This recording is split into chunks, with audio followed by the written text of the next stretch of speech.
Shalimar Jewelry inaugural offer. Flat 9% VA on gold ornaments, 12,500 off on purchase of 1 kg silver.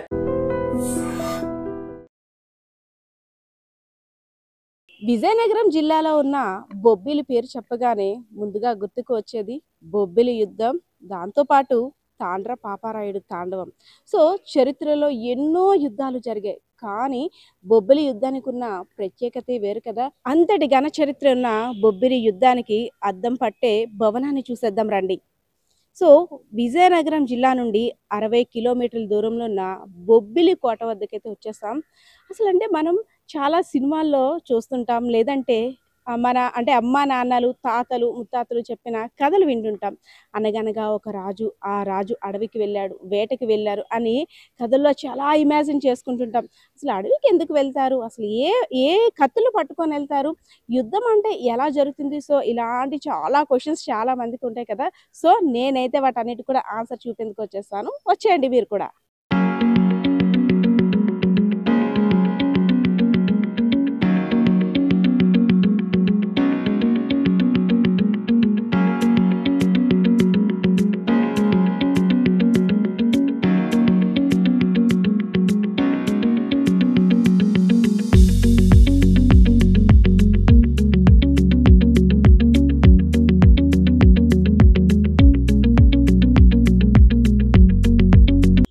So చరిత్రకి ఆనవాలుగా నిలిచిన ఈ కట్టడాలన్నీ కూడా ఎంత అపురూపంగా అద్భుతంగా కట్టారో కూడా మనం ఈ కట్టడాలను చూస్తుంటే అర్థమవుతుంది కదా.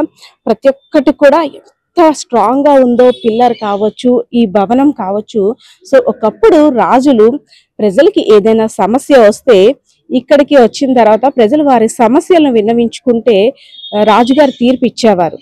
అద్భుత కట్టడాలు, అపురూప కట్టడాల గురించి చెప్పుకోవాలంటే ముందు బొబ్బిలి కోట గురించే చెప్పుకోవాలి. సో మనం చూడొచ్చు రాతి కట్టడం భవనాలు ఎలా ఉంటాయో మనమైతే లైవ్ లో చూస్తున్నాం. ఒకప్పుడు ప్రజలు తమ సమస్యలు విన్నవించుకునేందుకు, అదేవిధంగా తమ కష్టాలని రాజుగారితో చెప్పుకునేందుకు ఇక్కడ దర్బార్ భవనం అనమాట, ఇక్కడికి వచ్చేవారు. సో ఇక్కడికి వచ్చిన తర్వాత రాజుగారు ప్రజల యొక్క సమస్యలు వినడం, అదేవిధంగా తీర్పులు చెప్పడం చేస్తుండేవారు. సో ఈ దర్బార్ భవనాన్ని అయితే మాత్రం ఇప్పుడు మ్యూజియం కింద ఏర్పాటు చేశారు. ఇప్పుడున్న ప్రస్తుత యువరాజులు. మ్యూజియంలోకి ఎంటర్ అయిపోయాం. ఎంటర్ అవుతూనే ఫస్ట్ మనకి వెల్కమ్ చెప్పేది ఇక్కడ ఫోటో ఎగ్జిబిషన్ అన్నమాట. సో ఫస్ట్ మనం చూడాల్సింది బొబ్బిలి సంస్థానం వారి రాజముద్ర. సో మనం ఎక్కడ చూసినా ఈ బొబ్బిలి యుద్ధానికి సంబంధించి కానీ, బొబ్బిలి రాజవంశీలకు సంబంధించిన కానీ ఈ రాజముద్ర కంపల్సరీగా ఉంటుంది. ఇక్కడున్న ఫోటో ఎగ్జిబిషన్ చూస్తున్నట్టయితే ప్రతి ఒక్క సందర్భాన్ని గుర్తు చేస్తూ, అంటే అప్పుడు కోట నిర్మాణం ఉన్న దృశ్యం, అదేవిధంగా అప్పటి రాజులు బ్రిటిష్ వారు ఎలాంటివి బహుకరించారో, అలాగే బొబ్బిలి యుద్ధ స్తంభం చిహ్నం, అదేవిధంగా రంగారావు అంటే బొబ్బిలి రాజావారి రంగారావు గారికి అత్యంత ప్రీతికరమైన ఒంగోలు ఆంబోత్ అంట 8 సంవత్సరాలుగా రాష్ట్ర స్థాయిలో అతి బలమైన ఎద్దుగా ప్రథమ బహుమతి పొందిందంట. సో ఒక ప్రతి అకేషన్ని, ప్రతి ఇన్సిడెంట్ని కూడా ఒక ఫోటో గ్యాలరీలో భద్రపరిచి ఇక్కడంతా కూడా ఫోటో ఎగ్జిబిషన్ పెట్టారు. వాళ్ళ చిన్నప్పటి విషయాలు, అదేవిధంగా యుద్ధం సమయంలో సైనికులు పల్లకిలో ఊరేగించింది, ఏనుగు అంబారీ మీద వెళ్ళినవి, దట్టు బ్రిటిష్ వారు వచ్చినప్పుడు ఎలా వీళ్ళు రిసీవ్ చేసుకున్నారు, ప్రతి ఒక్క ఇన్సిడెంట్ని కూడా ఫోటో ఎగ్జిబిషన్ని ఇక్కడ మనం మ్యూజియంకి ఎంటర్ అయ్యేటప్పుడు ఫోటో ఎగ్జిబిషన్ని చూసి అప్పుడు మ్యూజియంలోకి ఎంటర్ అవుతామంట. సో ఎంటర్ అయ్యాం కదా, ఇక లోపల మతి చెదిరిపోయే మంచి మంచి అద్భుతాలు అయితే ఉన్నాయి, వింతలు విశేషాలు కూడా ఉన్నాయి. ఇంకా చూద్దాం పదండి. సో బొబ్బిలి మ్యూజియంలోకి ఎంటర్ అవగానే మనం ఫోటో గ్యాలరీ ఎగ్జిబిషన్ చూసాం. తర్వాత లోపలికి స్టెప్స్ ఎక్కి వచ్చిన తర్వాత సో ఫస్ట్గా మనం చూడాల్సింది సో మహారాజా శ్రీ వెంకట శ్వేత చలపతి రంగారావు బహదూర్ గారు, బొబ్బిలి మహారాజు గారు.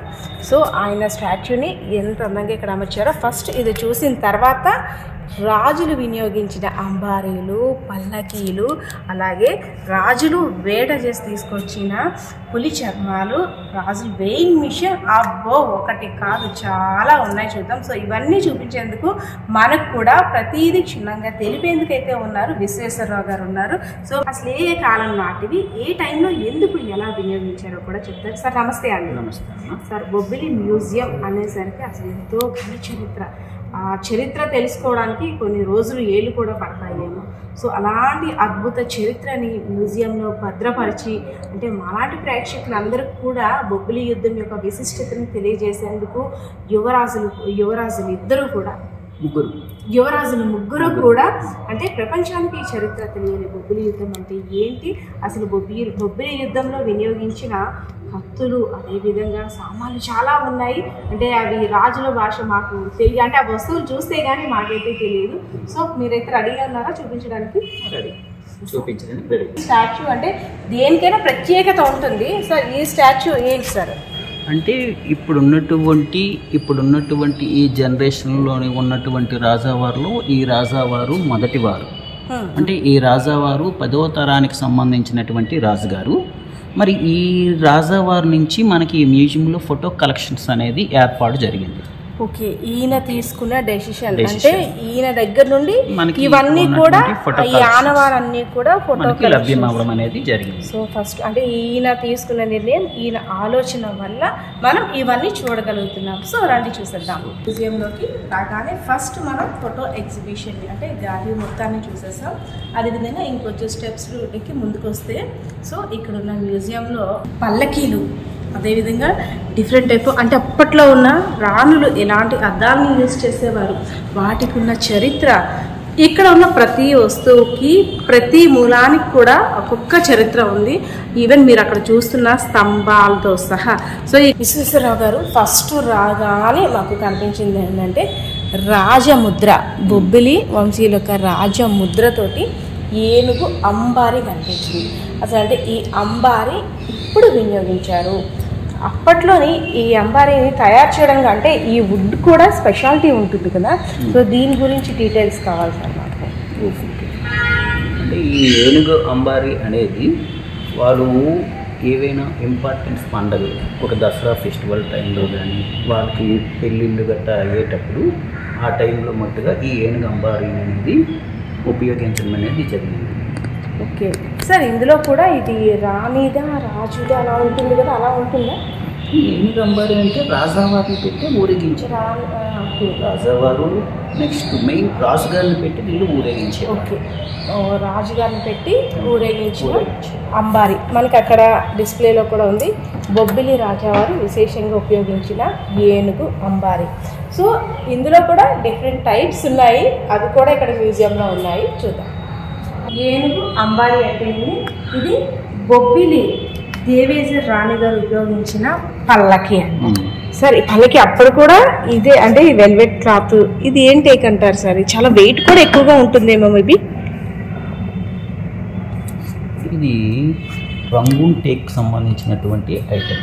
ఏది సార్? Rangoon Burma teak. ఆ రోజుల్లో రంగూన్ టేక్ అంటే చాలా కాస్ట్లీ అయినది. అంటే ఈ రోజుల్లో దాని వాల్యూ అనేది మనం కట్టలేము. చాలా వెయిట్ కూడా ఉంటుంది కదా. నెక్స్ట్ దేవేజర్ రాణి గారు అంటే ఇప్పుడు ఉన్నటువంటి రాజావారి తాలూకా నాయనమ్మ గారు, ఓకే అన్నమ్మ గారు ఆ టైంలో ఉపయోగించినటువంటి పద్ధతి. దీన్ని మామూలుగా వెయిట్ మోయాలంటే ఇటొక ముగ్గురు ఇటొక ముగ్గురు అనే వాళ్ళు కూడా సరైన మనసు. అప్పుడు హెల్తీ పర్సన్, ఇప్పుడు అంటే 5-6 పడతారేమో ఈజీగా. మరి ఆ మనుషులతో పోలీసు చూస్తే ఇప్పుడు మనుషులు మనం ఎందుకు పని, అప్పుడు మనుషులు మనం డిస్ప్లేలో ఫోటోలో కూడా ఆజాన్ బాపుల్లా ఉన్నారు కాబట్టి ఆ విధంగా ఇప్పుడు ఈ పళ్ళకను ఉపయోగించారు. మూవీస్ లో చూస్తాం ఇలాంటివన్నీ కూడా ఇప్పుడు అన్ని అంతరించిపోతున్నాయి. ఎక్కడో పెళ్లిళ్ళలో వాటిలో పెళ్లి కూతురు తీసుకొస్తూ ఉన్నారు, కానీ ఇప్పుడు అవి కూడా లేవు, అంతా కూడా డీజే సిస్టమ్స్ అంతా అయిపోయాయి. సో ఇక్కడ చూడండి, ఇది మియ్యం చర్మం అన్నమాట, పులిది. బొబ్బిలి కుమార్ రాజావారు అంటే ఇప్పుడు ఆర్బీజీకే రంగారావు గారు ఎవరైతే ఉన్నారో కొరియా మధ్యప్రదేశ్లో వేటాడిన అతిపెద్ద బెబ్బులి. అసలు యాక్చువల్లీ సార్ బెబ్బులి బొబ్బిలి ఏంటి రెండింటికి రైమింగ్ ఏంటి, కాంబినేషన్ ఏంటి? బిబ్బిలి అంటే పెద్ద పులి, బొబ్బిలికి దీనికి కూడా కాంబినేషన్ ఉందంటారు. అంటే ఫస్ట్ మన బొబ్బులికి బిబ్బిలి అనే పేరు. ఇది రియల్ చర్మం అంటారా? ఇది రియల్ ఒరిజినల్ రియల్ గా అప్పుడు ఇది పాడైపోకుండా ప్రతి 3 లేక 4 సంవత్సరాలకు ఒక్కొక్కసారి మహారాష్ట్ర వాళ్ళు వస్తారు. వాళ్ళు వచ్చి ఏవో రసాయనాలతో దీన్ని క్లీనింగ్ చేస్తారు. పులి చర్మం ఉంది కదా, ఇది రియల్ పులి చర్మం. ఆ సాఫ్ట్నెస్ అవన్నీ టచ్ చెయ్యాలన్నా కూడా భయం వేస్తుంది. నిజంగా రియల్ గానే ఉంది ఇదంతా కూడా. ఇది బొబ్బిలి కుమార్ రాజా గారు అయినటువంటి ఆర్విజికే రంగారావు గారట కొరియా మధ్యప్రదేశ్లో వేటాడిన అతి పెద్ద బెబ్బులి. దీని పొడవు చూసారు, 10 అడుగుల 2 అంగుళాలంట. పులి చర్మం అనేసరికి దాన్ని మెయింటైన్ చేయడం కూడా చాలా కష్టం కదా. సో ఇది ఇంకా అంటే అలానే రియల్గా అప్పటికప్పుడు ఫ్రెష్గా వేటాడి తెచ్చినట్టు కనిపిస్తుంది. దీనికి ప్రతి 3 లేక 4 సంవత్సరాలకు ఒకసారి మహారాష్ట్ర వాళ్ళు వస్తారు. ఓకే, వచ్చి వాళ్ళు ఏవో రసాయనాలు గట్టా తీసుకొచ్చి ఈ చర్మాన్ని శుభ్రపరుస్తారు అందుకు. కాబట్టి అది ఎన్ని సంవత్సరాలు కూడా పాడైపోకుండా మనకి రియల్గా ఉన్నటువంటి పుల్లాగా కనిపిస్తుంది. కానీ అప్పట్లోనే అంటే పెద్ద ఇప్పుడున్న సైజు పులులు అప్పుడున్న సైజు పులులు ఒకటి కాదంటారా? అంటే ఇప్పుడు పులులు అనేది అంతరించిపోయినాయి, సైజ్ తగ్గిపోయినాయి. ఆ తర్వాత ఎక్కడ పెడితే అక్కడ పెద్ద పెద్ద బిల్డింగ్లు పండ్ల గడ్డ తోసేసారు. కాబట్టి ఈనాటికి ఏంటంటే పులి సంచారం అనేది తగ్గిపోయింది. ఆ రోజుల్లో ఈ చుట్టుప్రక్కల అంతా కూడా అడవి ప్రాంతాలు కాబట్టి అవి ఎక్కువగా ప్రజల గట్ట చంపేసి ప్రజలకి పడిపోయింది. బెబ్బులి రెండింటికి ఏంటి సార్ కాంబినేషన్? బెబ్బులి అంటే పెద్ద పులి. ఆ బెబ్బులి పేరే రాను రాను క్రమంగా బొబ్బులి పేరు కింద మారింది. అటువంటి బెబ్బుల్ని రాజావారు వేటాడారు కాబట్టి మా బొబ్బులి పులిగా అని వీళ్ళు కూడా పేరుగా ఇచ్చారు. అవును, బొబ్బులి పుల్లు అంటారు. ఏదంటే బొబ్బులి పుల్ల మీద పడతాం ఏంటి అనేసారు అని అంటుంటారు.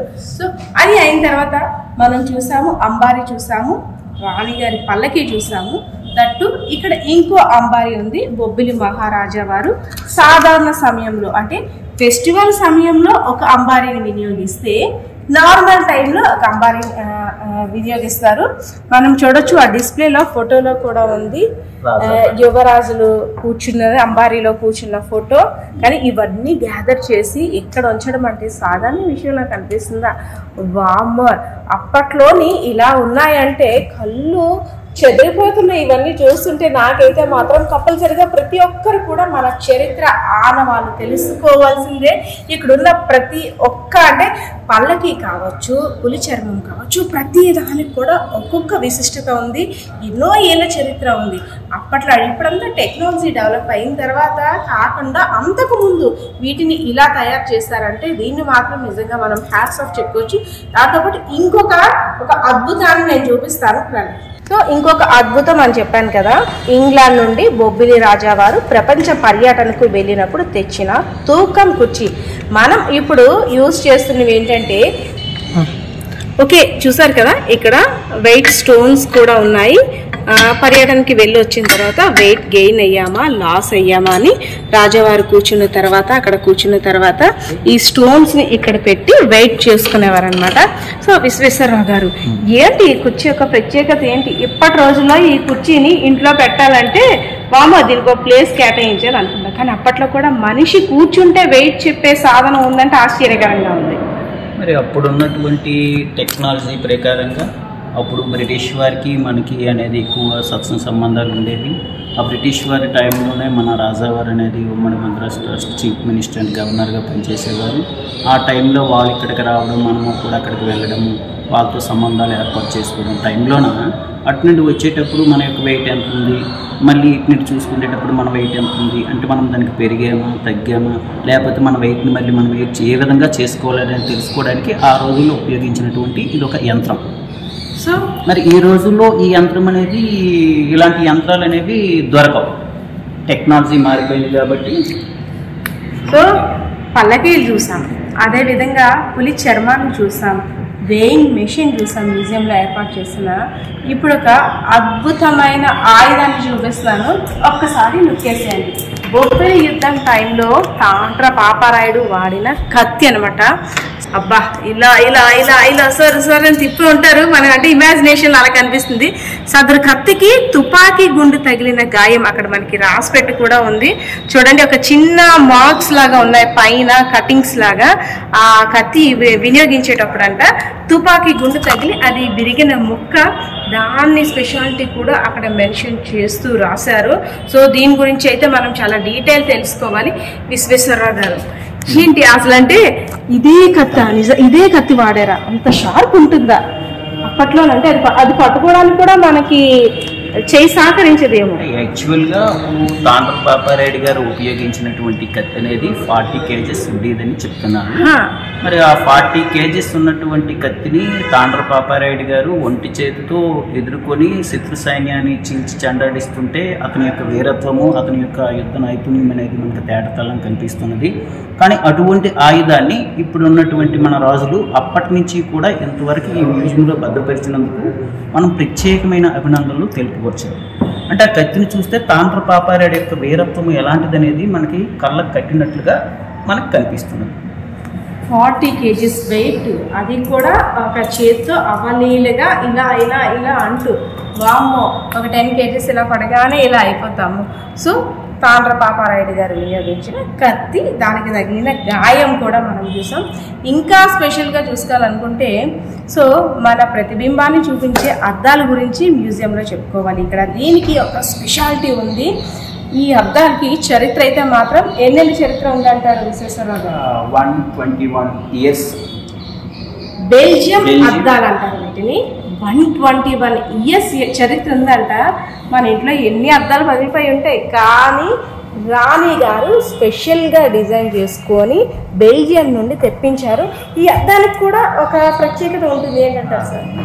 అంటే మనం వేణి పెట్టి చూస్తే వచ్చాయి మేడం, అవతల కనిపిస్తున్నటువంటి ప్రతిబింబం వేణుకును మనం చూపిస్తున్న వేణికి మయాన కొంచెం గ్యాప్ కనిపిస్తుంది, టచ్ అయిపోకుండా.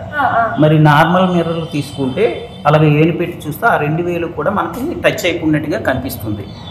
ఓకే, ఈ 2 వేలు అంటే లోపల ఏదైతే ఆబ్జెక్ట్ ఉందో మిర్రర్ అది దగ్గరగా ఉంటుంది, కానీ ఇక్కడ 4 వేలు ఉంది కదా, అవతల ఆబ్జెక్ట్ పడింది కదా, మధ్యలో చూడండి ఒక గ్యాప్ అనేది క్రియేట్ అయింది. అదైతే క్లియర్ గా ఇది టచ్ చేస్తే తెలుస్తుంది. సో దీనికి ఉన్న స్పెషాలిటీ ఇది బెల్జియం నుండి రాణి గారు స్పెషల్ గా తీసుకొచ్చారు. అదొకటి ప్రత్యేకత మేడం. మనము దగ్గర నుంచి చూసినా, దూరం నుంచి చూసినా, కొంచెం సైడ్ నుంచి చూసినా మనం ఎగ్జాక్ట్లీ ఏ విధంగా ఉన్నామో ఈ అర్థములు కూడా అదే విధంగా కనిపిస్తాం. అదే మన నార్మల్ మిర్రర్ అయితే దగ్గర ఉంటే ఒకలాగా, కొంచెం దూరం పోతూ ఉంటే కొంచెం సైడ్ నుంచి చూస్తే ఒకసారి కనిపించవచ్చు, కనిపించకపోవచ్చు మన నార్మల్. అందుకని ప్రత్యేకత అంటే ఎటు నలుమూల నుండి ఎటువైపు చూసినా ఒకేలా కనిపిస్తా అన్నమాట. గ్రేట్ కదా. అమ్మో ఇంత పెద్ద చరిత్ర ఉంది ఈ అద్దానికి. రాణి గారు దీని ముందు కూర్చొని మేకప్ అయ్యేవారు, అదేవిధంగా వస్త్రాలంకరణ అంతా అంత దూరం నుండి చూసుకునేవారు అనమాట. సో జస్ట్ మన ఇమాజినేషన్ ఇదంతా కూడా. సో ఆ రోజుల్లో ఇదంతా ఒక ఎత్తు అయితే, ఇక్కడ ఉన్న ప్యారిస్ సంబంధించిన స్తంభాల గురించి మాట్లాడదాం. స్తంభాలకి మనం ఏం చేస్తాం అంటే ఏదైనా పిల్లర్స్ కానీ ఏమైనా ఉంటే నార్మల్గా ఇప్పుడున్న పెయింట్స్ని వేస్తూ పుట్టి పెట్టుకుంటూ దాని షైనింగ్ మరింత రెట్టింపు చేసుకుంటాం. కానీ ఇక్కడున్న స్తంభాలకి వేసేది పెయింట్ కాదు. ఏమనుకుంటున్నారా? సార్ చెప్తారు, విందాం. ఎస్, చెప్పాను కదా, ఇక్కడున్న పిల్లర్స్ని చూస్తే ఇది నాకు ఎలా అనిపించింది అంటే పాల రాయిని టచ్ చేస్తున్నాం అన్నంత సాఫ్ట్గా, అదేవిధంగా షైనింగ్గా కూడా ఉంది. కానీ దీనికి యూజ్ చేసేది పెయింట్ కాదంట. ఏంటో తెలుసుకోవాలి మనం కూడా. సార్ ఇంత షైనింగ్గా ఉన్నాయంటే ఇది పెయింట్ కాదు మేడం చెప్పుకోండి అన్నారు. కానీ నేను టచ్ చేసినా నాకు ఇది ఎలా అంటే ఒక పాలనే కనిపిస్తున్నట్టు కనిపిస్తుంది, కానీ నాకు అంతగా నేను అనాలిసిస్ చేయలేకపోతున్నాను. ఏంటి సార్ అంటే ఇది కోడిగుడ్లోని వైట్ సున్న, ఎగ్ వైట్, సున్నం, బెల్లం, తేనె, కరక్కాయ రసం. ఈ నేను చెప్పినటువంటి ఐటమ్స్ 5 ఐటమ్స్ని కూడా కలిపి మిక్స్ చేసి పాలిష్ చేశారు స్తంభానికి. ఈ పాలిష్ చేయడం వల్ల వైట్, బెల్లం, సున్నం, బెల్లం, తేనె, కరక్కాయ రసం ఎంత పడుతుంది? మరి ఆ రోజుల్లో మరి రాజులకు ఉన్నటువంటి సోర్సెస్ని బట్టి ఆ రోజుల్లో ఈ కట్టడాలు అనేవి జరిగాయి. అంటే ఈ షైనింగ్ కోసం ఇవి కలిపితే ఇంత షైనింగ్ వస్తాయి అని ఆలోచన ఉంది కదా. నిజంగా మనమైతే మాత్రం అంటే అప్పట్లో ఉండే కళాకారులకి, అదేవిధంగా ఈ చేతివృత్తి పనిచేసే వాళ్ళందరికీ కూడా హ్యాట్స్ ఆఫ్. ఎంత చెప్పినా సరే తక్కువనే చెప్పుకోవచ్చు. అసలు గుడ్డు వీటితోటి ఏంటబ్బా షైనింగ్, వామో ఆశ్చర్యకరంగా ఉంది కదా. అందువల్ల ఈ స్తంభాలకి మనకి అంటే స్మూత్నెస్ అండ్ షైనింగ్ మనకు కనిపిస్తాయి. Smoothness and shining. అంటే పిల్లర్స్ గురించి చెప్పారు. ఇవన్నీ కూడా గాజు సీసాలతో మూత వేసి ఉన్నాయి. ఏంటి సార్ ఇదేంటి సార్? ఇది గాలి మరకు సంబంధించినటువంటి ఒక ఐటమ్ అండి. అందులో ఒక చిన్న పార్ట్ అంటే ఆ రోజుల్లో గాలి ఎటువైపు నుండి ఎంతవరకు ఎటువైపు, ఎక్కడి నుంచి ఎంతవరకు ఎటువైపు ఇస్తుందని తెలియపరచుకోవడానికి అందులో ఒక చిన్న పార్ట్ మనకు ఉన్నటువంటి పార్ట్ మనం చూపిస్తాం. ఇది సార్ ఇది లైట్ హౌస్. మనకి వైజాగ్ బీచ్ కదా, దాని యొక్క నమూనా. అంటే దాన్ని దేంతో తయారు చేశారంటారు? ఓకే, రేకుతో తయారు చేసి లైట్ హౌస్ అప్పుడు ఈ దాని నమూనా. దీన్ని ఆధారంగా చేసుకుంటూ మనకు వార్ మెమోరియల్ యుద్ధ స్తంభాన్ని నిర్మించడం అనేది జరిగిందనేది. ఓకే సార్, ఇది పూర్ణకుంభం. ఈ పూర్ణకుంభం అనేది కృష్ణ రంగారావు గారు మంత్రిగా పనిచేసేటప్పుడు మనకు విజయవాడలో తెలుగు మహాసభలు జరిగాయి. అతన్ని చీఫ్ గెస్ట్ గా ఆహ్వానించారు. అతన్ని సన్మానం చేసేటప్పుడు ఈ కలశాన్ని అతనికి ప్రజెంట్ చేశారు. ఓకే, సో దాని గుర్తుగా అలా అన్నమాట మ్యూజియంలో. ఇదేంటి సార్? ఇది చదరంగా? చదరంగం కాదమ్మా, అప్పుడు ఆ రోజుల్లో ఓకే సార్, ఇదేంటి సార్? ఇది ఏంటో నాకు చెస్ కనబడుతుంది దీని మీద, చెస్ బోర్డ్ లా కనిపిస్తుంది. ఆ టేబుల్కి ఉన్నటువంటి 4 కాలు కూడా ఐవరీ ఏనుగు దంతాలతో చేసినటువంటి కాల్స్ అన్నమాట. ఏనుగు దంతాలతో చేసిన ఆ విధంగా కాలు కింద పెట్టారన్నమాట ఆ టేబుల్ కి. అయితే ఈ టేబుల్ అనేది ఇప్పుడు మనం అకౌంటెంట్స్ ఏ విధంగా రాసుకుంటామో ఆ రోజుల్లో ఒక నాయుడు కర్ణాలు ఉపయోగించినటువంటి ఒక పెట్టిగా ఉపయోగించేవారు. మూవీస్ లో చూసాం, చిత్రగుప్తులు రాస్తూనే ఉంటారు అలాగా. కానీ ఇవి ఏనుగు దంతాలు పిల్లర్స్ గా యూజ్ చేసి పెట్టిని తయారు చేశారు. ఓకే సార్, ఇది ఏంటి? ఈ పళ్ళెం ఏంటి వెరైటీగా ఉంది, డిజైన్ తోటి స్పెషల్ గా. ఆ రోజుల్లో కళాకారులు ఉండేవారు, శిల్ప కళాకారులు. ఆ రోజుల్లో రాజులు శిల్ప కళాకారుని ఎంతగానో ఆదరించి పోషించారు. దానికి తగ్గట్టుగా వాళ్ళు ఆ శిల్పులు ఏం చేశారంటే ఒక రాయిని తీసుకొని ఒక ప్లేట్ రూపంలో తయారు చేయడం అనేది జరిగింది. అంటే ఇది మెటల్ కాదా? మెటల్ కాదు, రాయి. అంటే వాళ్ళు తయారు చేసిన దీనికి ఒక ప్రతీకగా వాళ్ళ యొక్క నైపుణ్యాన్ని చూపించుకోవడానికి ఉదాహరణగా దీనిలో పెట్టడం. చేతితోనే కళాకారులు శిల్పులు చెక్కిన పళ్ళెం అంతేనా? రాయి. వారి యొక్క నైపుణ్యాన్ని చూపించుకోవడానికి. సో లాస్ట్ లో మన బొబ్బిలి వీణ, దీని గురించి స్పెషల్గా చెప్పక్కర్లేదు. బొబ్బిలి వీణకున్న ప్రాముఖ్యతని బిల్ క్లింటన్కైనా ఎవరికైనా వచ్చారంటే ఫస్ట్ బహుమతి బొబ్బిలి వీణ ఇవ్వాల్సిందే. సో పనస కర్రతో చేసే ఈ బొబ్బిలి వీణ చాలా లైట్ వెయిట్ ఉంటుంది. సో దీని నుండి వచ్చే మ్యూజిక్ కూడా చాలా ప్లెజెంట్గా ఉంటుంది, చాలా తేలికగా ఉంటుంది. సో దీని గురించి కూడా చాలా పెద్ద స్టోరీ ఉంది, ఇంకో స్టోరీలో చూద్దాం. సో ఓవరాల్గా మ్యూజియంలోని చాలా వింతలు విశేషాలు చూసాం.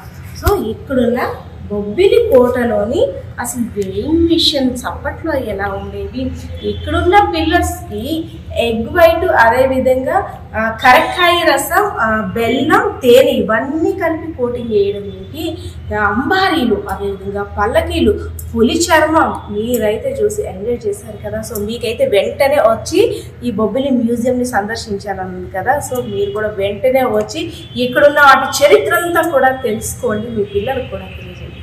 సో ఇక్కడున్న పరిస్థితి ఇది. కెమెరా బాలకృష్ణతో పద్మ ఐడల్స్ మీడియా విజయనగరం. నిజంగా ప్రస్తుతం ఉన్నటువంటి సమాజం దేనికి ప్రయారిటీ ఇస్తుంది? ఆర్థిక సంబంధాల చుట్టూ మాత్రమే తిరుగుతుంది. మళ్ళీ ఎన్నికలంగానే చాలా విరక్తి కలుగుతాను. మంచి అనిపిస్తుంది కదా, లేడీస్ కూడా ఛాలెంజింగ్ జాబ్స్ చేసినప్పుడు చాలా బాగుంటది. ట్రాఫిక్ అసిస్టెంట్స్ గా నియమించిన ట్రాన్స్జెండర్స్ అందరితో సాల్యూట్ చేయించుకుంటున్నారు. ఫుడ్ డెలివరీ ఇవ్వటానికి వెళ్ళినటువంటి డెలివరీ బాయ్ అనిల్ పై కళ్ళ ముందు